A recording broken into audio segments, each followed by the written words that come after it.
Hello, hi, good evening. How are you all doing?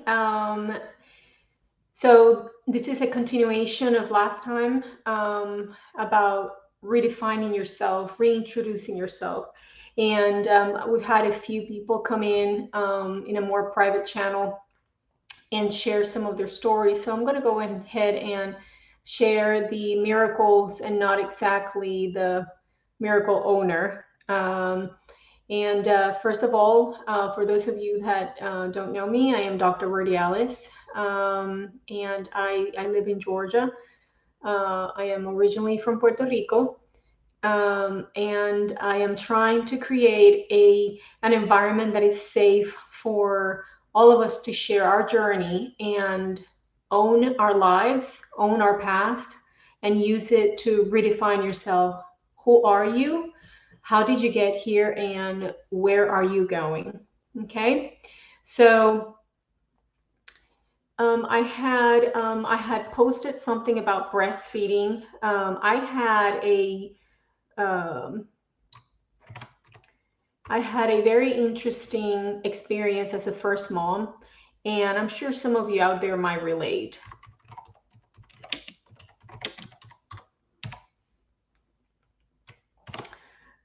Um, when I had my first daughter, I was already finishing medical school, and I already knew I was going to become an OBGYN. And I thought, oh, I got this. I mean, I have already delivered babies. I got the labor and delivery all down. I had a birth plan. I went through birthing classes because I was going to do this without any epidural. I was determined to breastfeed because I knew all of the theory of how to do it, and also all the benefits to the mother and the child. And Murphy's Law, I had planned it out so perfectly that everything went absolutely crazy. So, one, I had picked a solo practitioner because I did not want to be part of a large group because I wanted to have a relationship with my OBGYN. He was one of my professors, super hippie, he was all on board with my plan. Well, he checked me towards the end of my pregnancy and he said, oh, there's no way you're going to go early. You're going to go beyond your due date. So again, Murphy's Law. Here I was, 38, almost 39 weeks, and I break my water on a Sunday morning and then start the wonderful experience of contractions, especially after breaking my water. So that was quite an eye opener. And I called him up. I'm like, I'm in labor. I'm ready. I mean, I've been planning this out for months. And he tells me, oh, well, I am camping in the mountains. I am about 3 hours away and I don't have a car. I'll go, oh my God. And he said, just go to the hospital and I'll try to get there. So I get to the hospital and I become a service patient. So meaning I don't have an assigned doctor. So whoever is on call just comes again and and then, just I become a doctorless patient. So that was kind of weird. Me being a doctor, I became a doctorless patient. But I said, it's okay. It's all about, the birth of my child. And I'm like having the worst contractions of my life. I mean, obviously, I'm a first time mom. I thought I understood labor, but one thing is the theory, and the other thing is the practice. So, hold and behold, it's insane. The pain is worse than I had expected it to be, but I'm breathing. I'm trying to keep my exercises going. And she comes along, the doctor on call comes along, she checks me, and I'm thinking I have to be like 5 centimeters because these contractions are absolutely brutal. She goes, you're two. I was like, what do you mean I'm 2 centimeters? There's no freaking way I'm 2 centimeters. And at this time, my daughter's having issues with her heart rate. So all my birth plan, it's gone. And the doctor goes away and she's like, I'll come back, but let me tell you, this is not looking very good. So then she comes back, examines me. At this point, I am in tears. The pain is unbearable. And she goes, "You're 2 centimeters." I was like, "No, no, this can't be happening." So she looks at me with a smirk and goes, "Well, do you want your C-section now, or do you want it as an emergency in a few hours?"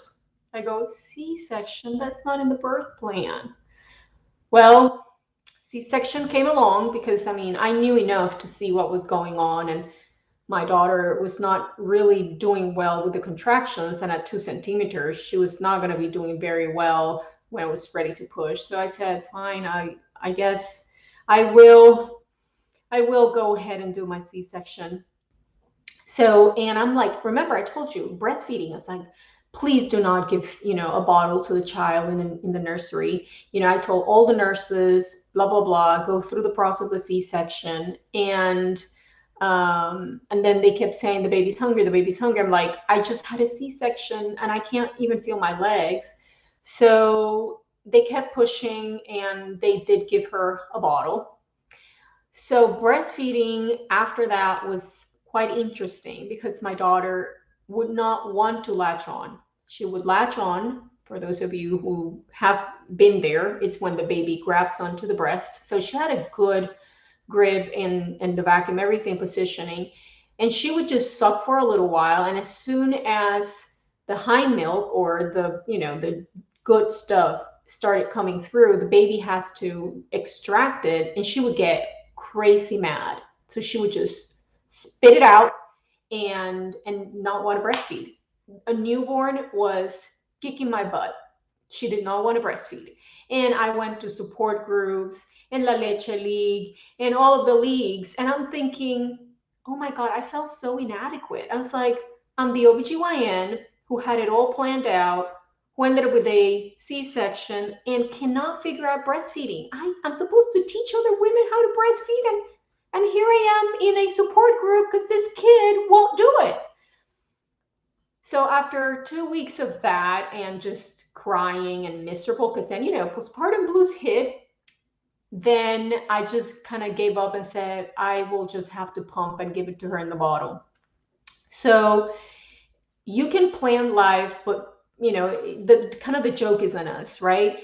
And I did have a few people comment on the breastfeeding fiasco and kind of share the story, say, hey, oh my God, that happened to me, or I had inverted nipples, and or I had cracks, or I had a lady say she developed a fungal infection on the nipple and had to kind of stop for a while. So life is full of twists and turns, and I'm sure that all of you have so many to share. And as we share, sharing is caring. And like I started this process with you guys, unfortunately, we live in this isolated culture where people don't share these things anymore. Back in the 200, 300 ancestral tribes, the community of women would help each other. So me as a new mom could have gone to an elder and say, I'm having this challenge, what to do? Well, that is lost a little bit. And so let's recapture that sisterhood. Let's recapture that camaraderie. Instead of, sometimes girls are a little catty with each other. Instead of that, why don't we support each other and celebrate our victories and support each other through the challenges? So, I'm opening the forum. Go ahead and share a story, and let's all learn from each other. Okay. All right. So Miss Ashley is sharing her story. And she's saying that she has 2 kids and her birth stories are completely different. Oh my God. With 5 kids, I could be here with stories. I even had a delivery in a hallway at one point. That's interesting. Um, and she's saying that her son was tongue-tied and he had to be fixed until there. Oh my God, there you go. So Ashley is sharing with us that one of her sons had the tongue snipped so he could have a good grip and a good latch on to the breast. So you see how, and I'm sure as a mom, she had no idea, just absolutely no idea that was the problem with the breastfeeding. And maybe I could have figured out my own issue at one point. Somebody with more experience, or a veteran mom, um, can definitely share her stories, because one thing is what the books say. I know that we're all over the internet, and imagine, like, I was a doctor, I was in the process of becoming an OBGYN, and I was as lost as any other first time mom. So there's nothing like experience, there's nothing like the university of life, the wisdom that you get from everyday experiences, that is just priceless.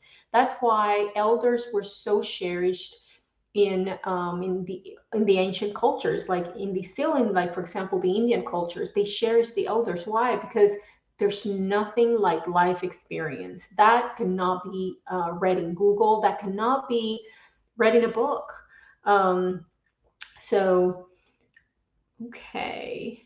So let's see, what does Ashley say? How do you reassure moms after a NICU baby to try for another baby?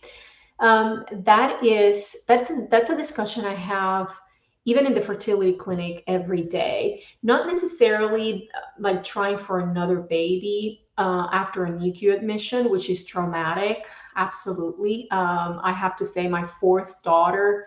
Um, Ended up in the NICU because I had something called a placental abruption. I fell down the stairs, so the placenta, so the attachment of the baby to the mom, detached ahead of time. So I understand that's just disheartening, leaving the hospital without your baby.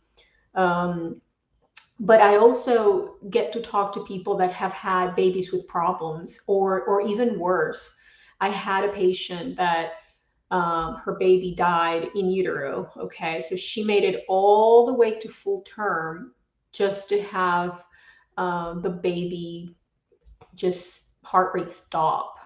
How do you encourage somebody after something like that, either a baby with a problem, okay, a birth defect or genetic disorder, a baby with complications, okay, like a baby that gets septic and ends up in the NICU for a long time, a preemie baby that ends up in the NICU for a long time, or having had the traumatic experience of losing a child, really at any point, or recurrent pregnancy losses, and say, hey, you can do this. Um, what I tell them is that life is this journey that I'm discussing, and that because this one event happened does not say that it's going to happen again. Actually, the likelihood for it to repeat itself is actually very, very low. And we can't live in fear. So even though it's a very respectable personal decision, um, if you live in fear, one day you're going to look back and wonder, what if? And I see those too. I see, because of the fertility clinic, I'm exposed to a very interesting group of patients. So when I see the 40 plus lady who was waiting for Mr. Right or the perfect situation, and suddenly she realizes, oh my God, I'm 42 and I haven't started my family, because she lived in fear. She lived into it has to be perfect and I have to control everything. So when I do this, when I start my family, we're not going to have any blips. Well, life is full of blips. And so then she finds herself trying to have a baby, sometimes even single with donor sperm, in the 40s, and then sometimes realizing that, for example, her eggs are not good anymore. So that's an added layer of stress, and having to embrace, again, those bumps on the road, those curves on in the path, and having to accept, okay, I waited because it needed to be perfect. And I waited for the perfect guy, and I waited all this. And now I'm going to have an IVF baby with donor sperm, a single mom. and donor eggs. So we can't live in fear. It's not the universal design, and actually it's better to have tried that to never try and wonder.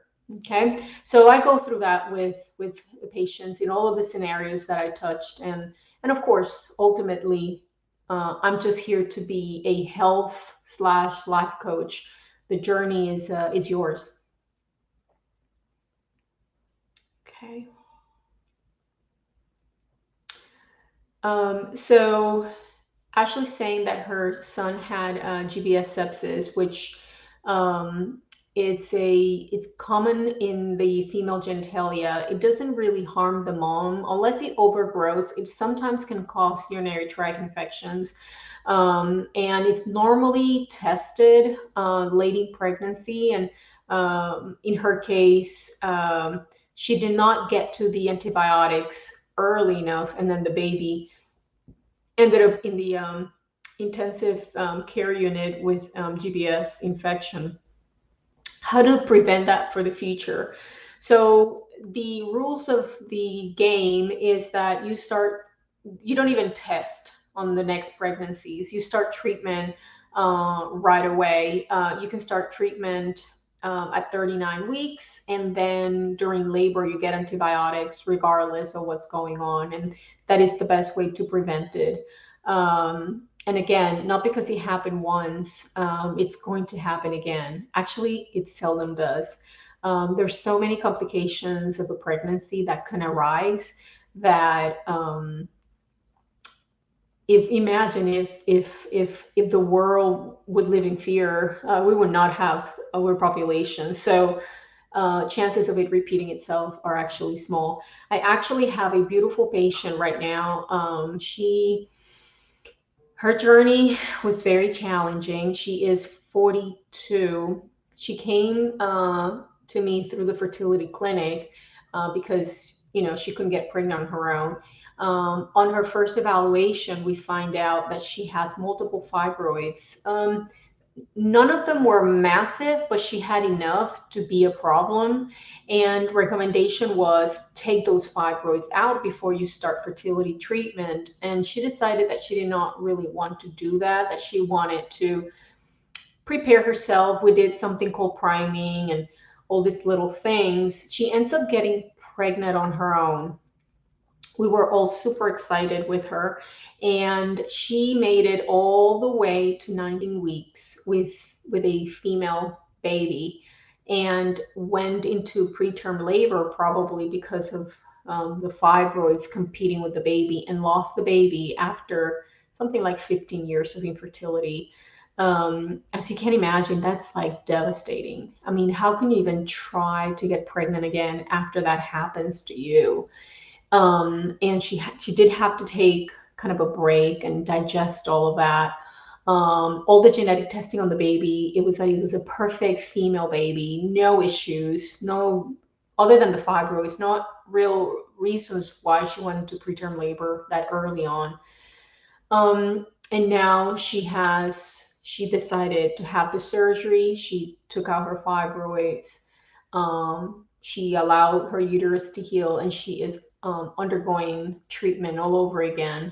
And this time around, she's going through the IVF route. But um, again, imagine the fear in her. It's like, what if, how can I prevent this from happening again? I don't want to carry another baby to 5 months of pregnancy to lose it.